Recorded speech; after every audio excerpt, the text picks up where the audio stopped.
Hi guys and welcome on GSM-ABC YouTube channel. In this video I will show you how to turn off the voice assistant on Samsung Galaxy Watch 6.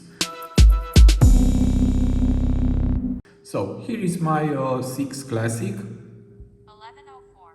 And as you can see, the voice assistant it's activated, and to turn it off, first you need to use two fingers to go to all apps and again, and now tap on settings, and you need to tap twice to enter, like this, and now again use two fingers to go down,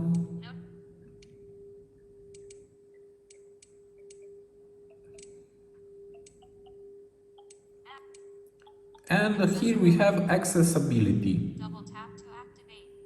Now you need to double tap to enter. Accessibility.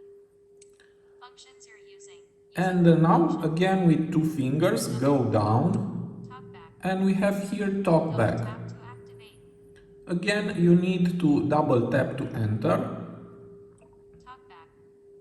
TalkBack on switch. And now to turn it off, again double tap. TalkBack off. And that's all. So it's not so hard. Now the TalkBack, also called the voice assistant, is turned off. And I hope this tutorial to be useful for you, and see you to the next. Have a nice day.